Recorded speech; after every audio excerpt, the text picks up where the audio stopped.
So guys welcome back to my another video. आज इस वीडियो का टॉपिक है what is computer hard disk. यह एक छोटा सा डिब्बा कंप्यूटर में क्यों लगा होता है, ये क्वेश्चन आपके दिमाग में जरूर आया होगा जब आपने इसे सीपीयू में लगा हुआ देखा होगा। कंप्यूटर में हार्ड डिस्क लगती है, ये बात तो हर कोई जानता है, लेकिन हार्ड डिस्क का यूज कंप्यूटर में क्यों किया जाता है ये बात तो बहुत कम लोग जानते हैं। तो गाइज इस वीडियो में मैं आपको बताऊंगा कि कंप्यूटर हार्ड डिस्क क्या होता है और इसका क्या काम होता है। पहले आप इस सीपीयू में यह देखो, इसे ही हार्ड डिस्क कहा जाता है। हार्ड डिस्क का फुल फॉर्म होता है हार्ड डिस्क फुल फॉर्म ही है, इसे शॉर्ट फॉर्म में एचडीडी कहा जाता है, जिसका फुल फॉर्म होता है हार्ड डिस्क ड्राइव। तो guys hard disk drive HDD क्या होता है? हार्ड डिस्क एक तरह की स्टोरेज है जिसमें कंप्यूटर की सारी फाइल डॉक्यूमेंट सेव होती है। जैसे कि आपको एक एग्जांपल देता हूँ कि जिस तरह घर में सामान रखने के लिए अलमारी होती है जिसमें आप अपना सामान स्टोर करते हो, उसी तरह सामान जैसे डॉक्यूमेंट, फोटो, वीडियो, सॉफ्टवेयर आदि जैसे सामान रखने के लिए जगह की ज़रूरत होती है। ये जगह देती है हार्ड डिस्क। अगर कंप्यूटर में हार्ड डिस्क नहीं है तो आप कंप्यूटर में कोई भी डाटा सेव नहीं कर सकते और ना ही किसी दूसरी डिवाइस से कॉपी करके अपने कंप्यूटर में पेस्ट कर सकते हो। पहली बात तो इस कंडीशन में आपका पीसी वर्क ही नहीं करेगा। हार्ड डिस्क सीपीयू के अंदर लगी होती है और हार्ड डिस्क के अंदर भी कई सारे पार्ट्स होते हैं जो हार्ड डिस्क को चलाने में मदद करते हैं। हार्ड डिस्क डेटा को रखने के लिए मैग्नेटिक स्टोरेज का यूज़ करती है, जिसमें डेटा को स्टोर करने के लिए एक या एक से ज़्यादा गोल घूमने वाले डिस्क प्लेटर लगे होते हैं। ये प्लेटर काफ़ी ज़्यादा पतले होते हैं जो कि चुंबकीय सामग्री के बने होते हैं। इन प्लेटर के अंदर कई सारे ट्रैक और सेक्टर होते हैं और ये सब स्पिंडल की मदद से घूमते हैं। जब प्लेटर घूमना शुरू करता है तो हार्ड डिस्क में लगा एक रीड राइट आर्म ऊपर की ओर लेफ्ट से राइट खिसकता है, जिसका काम होता है कि डाटा को पढ़ना और लिखना। जितना ज़्यादा स्पीड से प्लेटर घूमेगा उतनी ही तेज स्पीड से डेटा स्टोर होगा और इसकी स्पीड को हम आरपीएम मतलब कि रिवॉल्यूशन पर मिनट में मापते हैं। हार्ड डिस्क एक प्रकार की मेमोरी है, इसे नॉन वोलेटाइल मेमोरी भी कहा जाता है। इसमें जो भी डाटा एक बार सेव किया जाता है वो इसमें हमेशा के लिए सेव रहता है। ये डेटा तब तक सेव रहता है जब तक कि आप इसे खुद से डिलीट कर दें या फिर आपकी हार्ड डिस्क खराब ना हो जाए, तब तक ये डेटा आपकी हार्ड डिस्क में पड़ा रहता है। हार्ड डिस्क कंप्यूटर के बंद हो जाने या फिर पावर ना मिलने के बाद भी डेटा को सेव करके रखती है। इसीलिए हार्ड डिस्क कंप्यूटर का एक सबसे यूज़फुल पार्ट है और आप इसे एक कंप्यूटर से निकालकर दूसरे कंप्यूटर में भी लगा सकते हैं। इसे हम सेकेंडरी स्टोरेज डिवाइस भी कहते हैं। हार्ड डिस्क सीपीयू के अंदर पाटा, साटा, SCSI केबल से मदरबोर्ड से जुड़ी होती है। आपने 4 प्रकार की हार्ड डिस्क देखे होंगे जिनका नाम है पाटा, साटा, SSD, SCSI। अब ये क्या होते हैं? फर्स्ट पाटा, इसका पूरा नाम है पैरेलल एडवांस टेक्नोलॉजी अटैचमेंट। ये हार्ड डिस्क सबसे पुरानी टेक्नोलॉजी की हार्ड डिस्क है। इसका सबसे पहले यूज़ 1986 में किया गया था। ये कंप्यूटर से जुड़ने के लिए ATA इंटरफेस स्टैंडर्ड का उपयोग करती है। ये एक मीडियम स्पीड की हार्ड डिस्क है और इसके डेटा ट्रांसफ़र की रेट 130 Mbps तक हो सकती है। ये 3.5 इंच के फैक्टर वाली स्टोरेज डिवाइस थी जो कि उस समय का एक बेस्ट ऑप्शन था। पाटा हार्ड डिस्क को मदरबोर्ड से कनेक्ट करने के लिए इस केबल का यूज़ किया जाता था। इसका नाम है IDE केबल, जो कि काफ़ी लंबी और चौड़ी होती थी। इसमें कुल 40 पिंस होल होते थे जिसे हार्ड डिस्क और मदरबोर्ड के पिंस पर लगाया जाता था। इस केबल की मदद से एक टाइम में 2 हार्ड डिस्क को या फिर एक हार्ड डिस्क और एक CD DVD को कनेक्ट किया जा सकता था। और गाइस इसकी स्पीड की बात की जाए तो इसमें कुल 3 डिवीज़न में अलग अलग स्पीड को लॉन्च किया गया। इसके फर्स्ट डिवीज़न की स्पीड 66 Mbps थी, लेकिन समय के साथ साथ जब ज़रूरतें बढ़ी तो ये स्पीड कम लगने लगी, इसलिए फिर से एक नई स्पीड के साथ इसे इंट्रोड्यूस किया गया जिसकी स्पीड 100 Mbps थी। लेकिन कुछ समय बाद ये स्पीड भी कम लगने लगी तो फिर से एक नए रिवीजन के साथ इसे लॉन्च किया गया जिसकी स्पीड 133 Mbps थी। ये वाला रिवीजन काफ़ी समय तक चला क्योंकि इससे ज़्यादा की स्पीड नहीं बढ़ाई जा सकती थी, जो कि एक बड़ी प्रॉब्लम थी। इसलिए ये लास्ट रिवीजन तब तक चला जब तक साटा इंट्रोड्यूस नहीं हो गया। अब गाइस हम आपको बताएंगे पाटा हार्ड डिस्क के एडवांटेज और डिसएडवांटेज साइड्स को। पहले हम इसके एडवांटेज साइड को देख लेते हैं। एडवांटेज फर्स्ट, पाटा स्टोरेज डिवाइस उस समय का एक सॉलिड ऑप्शन था। सेकंड, पाटा की स्टोरेज कैपेसिटी उस समय के हिसाब से ज़्यादा थी। थर्ड, पाटा उस समय के विंडो ऑपरेटिंग सिस्टम 95 और 98 पर रन करता था। फोर्थ, पाटा स्टोरेज काफ़ी ड्यूरेबल और अच्छा था। फिफ्थ, पाटा के समय के साथ साथ कई चेंजेस किए गए।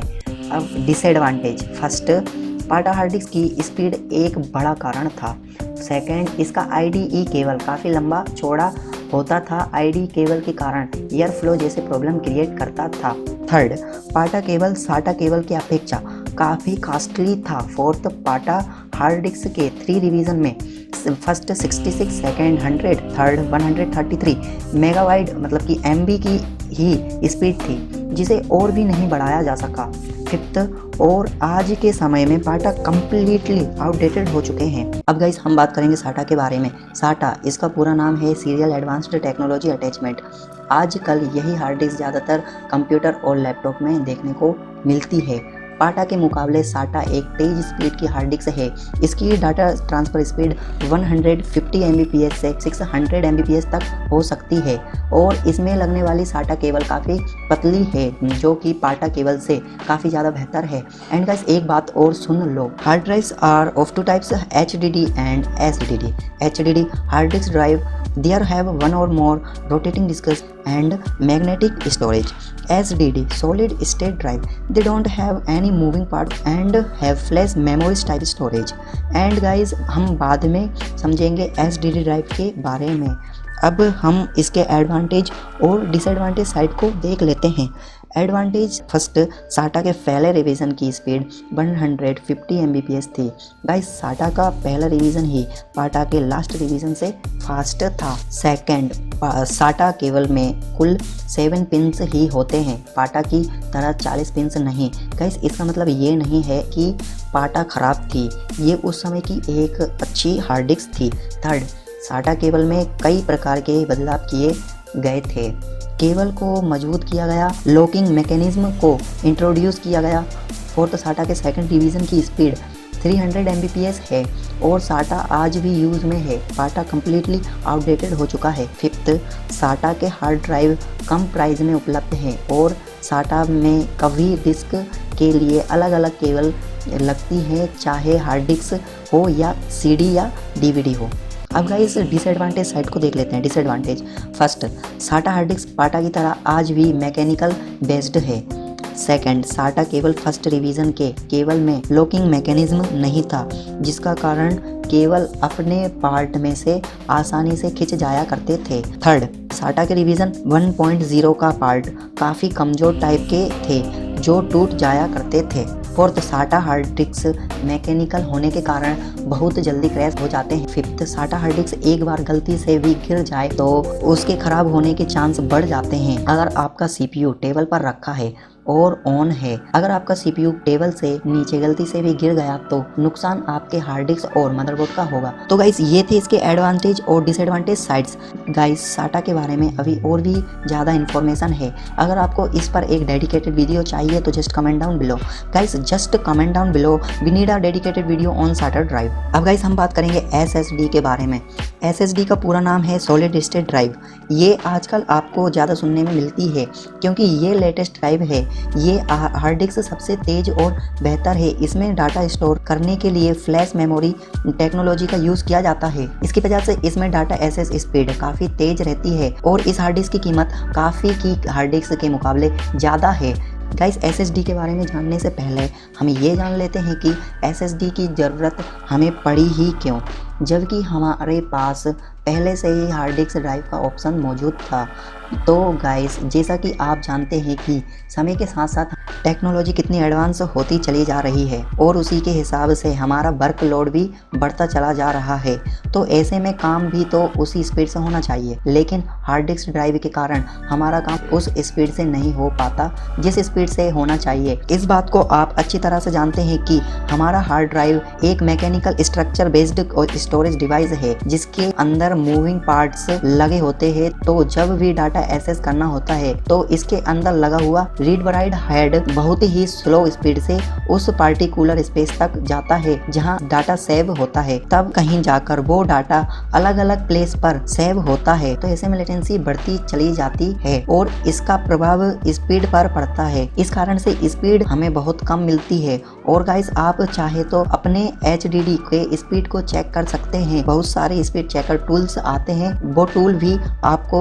150 से 165 Mbps से ज्यादा की स्पीड नहीं दिखाएंगे, क्योंकि एक हार्ड डिस्क 150 से 165 Mbps से ज्यादा की स्पीड दे ही नहीं सकता। लेकिन गाइस, फिर भी एक बार के लिए हम 200 Mbps की स्पीड मान लेते हैं। अभी तो ये स्पीड आज के समय में कुछ नहीं है। इसलिए इन सभी प्रॉब्लम्स को दूर करते हुए 2009 में एक नए प्रकार के स्टोरेज डिवाइस को लगाया गया, जिसका नाम SSD है। SATA SSD को 2009 में लॉन्च किया गया था, जिसकी स्पीड 600 Mbps होती है और जो SATA 3 इंटरफेस पर वर्क करती है। SATA SSD 2.5 फॉर्म फैक्टर के साइज में आती है, जो HDD के कंपैरिजन में काफी छोटी और हल्की होती है। गाइस, सभी हार्ड डिस्क के एडवांटेज और डिसएडवांटेज साइड्स होते हैं, तो SSD के भी एडवांटेज और डिसएडवांटेज साइड को देख लेते हैं। Advantage first, SATA SSD HDD के मुकाबले काफी फास्ट होती है। SATA SSD की रीड राइट स्पीड 500 से 550 Mbps तक की होती है। सेकंड, SATA SSD की बूटिंग स्पीड HDD के मुकाबले काफी फास्ट होती है। SATA SSD HDD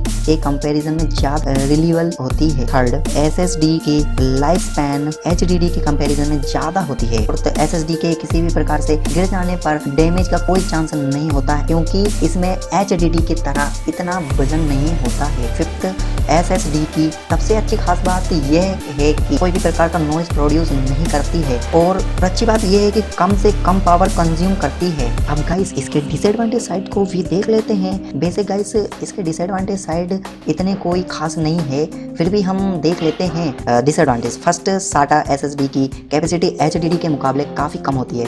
second, SSD HDD के कंपैरिजन में बहुत कॉस्टली होती है। थर्ड, SSD में फिजिकल डैमेज हो जाए तो डाटा को रिकवर नहीं किया जा सकता है। फोर्थ, SATA SSD के इन्हीं सभी कारणों की वजह से आज भी स्टोरेज के मामले में HDD SSD को पीछे छोड़ देता है। गाइस, हमने समझा पाटा, SATA और SSD को, एंड अब हम जानेंगे SCSI को। What is SCSI? SCSI का पूरा नाम है small computer system interface. What is small computer system interface? SCSI and understand SCSI hard drive end devices, it's is very important.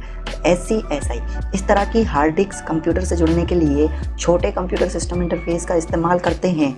इसकी डाटा ट्रांसफ़र स्पीड 640 Mbps तक की होती है और ये 12 मीटर की लंबाई वाले केबल के साथ 16 डिवाइसेस से कनेक्ट हो सकती है। और गाइस, SCSI का दूसरा पॉपुलर नेम SCSI भी है। SCSI एक इंटरफेस स्टैंड है जो कि कंप्यूटर एंड पेरिफेरल डिवाइसेस को फिजिकली कनेक्ट करने एंड डाटा ट्रांसफ़र करने के काम में आता है।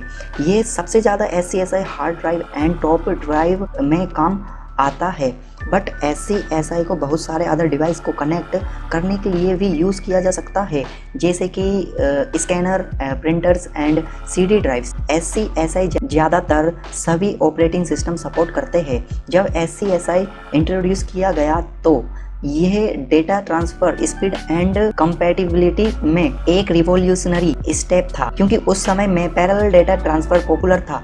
SCSI के अलग अलग इंटरफेस है। सबसे पहले इंटरफेस को SPI SCSI पेरिफेरल इंटरफेस कहा जाता है। SCSI की हेल्प से best performance, faster data transfer, transmission and larger expression किया जा सकता है। एंड गाइस, हम इसके भी एडवांटेज और डिसएडवांटेज साइड को देख लेते हैं। Advantage, the exchange of data between the personal computers and laptops and other peripheral devices are possible through standard electronic interfaces called small computer system interface or SCSI drives. First, its performance is much faster than IDE or SATA.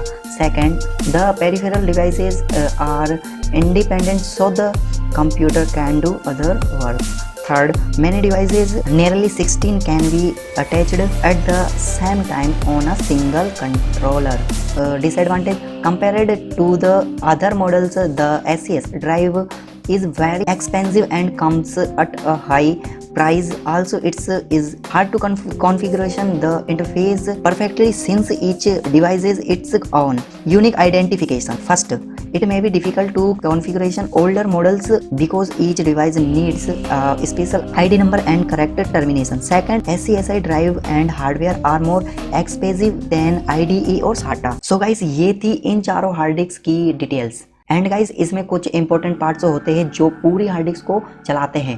पहला, magnetic platter, इसके बारे में मैं बता चुका हूं, लेकिन मैं आपको फिर से बता देता हूं क्योंकि हार्ड डिस्क का ये सबसे इंपॉर्टेंट भाग है क्योंकि इसी से सारा डेटा स्टोर होता है। इसमें सारा डेटा मैग्नेटिक रूप में स्टोर होता है और बाइनरी फॉर्म में सेव रहता है। हार्ड डिस्क का ये पार्ट एक छोटा सा चुंबकीय होता है जो रीड राइट आर्म के आगे लगा होता है। ये प्लेटर के ऊपर राइट से लेफ्ट खिसकता है और इंफॉर्मेशन को रिकॉर्ड और स्टोर करने का वर्क करता है। एक्चुएटर जिसकी मदद से रीड राइट आर्म घूमता है।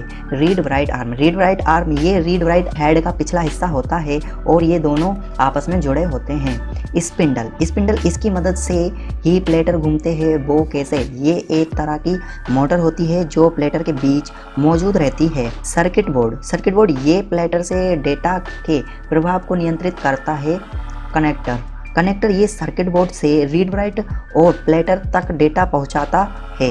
लॉजिक बोर्ड ये एक तरह की चिप होती है जो HDD से इनपुट या आउटपुट होने वाली सभी इंफॉर्मेशन को कंट्रोल करती है। तो गाइस ये थे हार्ड डिस्क के कुछ इंपॉर्टेंट पार्ट जिनके बारे में हमने जाना, और इसके अलावा भी हार्ड डिस्क के कई पार्ट्स होते हैं जो काफ़ी छोटे होते हैं। तो गाइस अब आप समझ गए होंगे कि हार्ड डिस्क क्या होता है और किस काम में आती है। इस वीडियो की मदद से आपको इस बात का भी आइडिया लग गया होगा कि अगर आप बाज़ार में हार्ड डिस्क लेने जा रहे हैं तो आपको किस तरह की हार्ड डिस्क मिलेगी। और गाइस हार्ड डिस्क का ख़रीदना पूरी तरह आप पर डिपेंड करता है कि आपकी ज़रूरत के हिसाब से इसकी स्टोरेज आप चुन सके और इसे ख़रीद सके। And guys thanks for watching this video.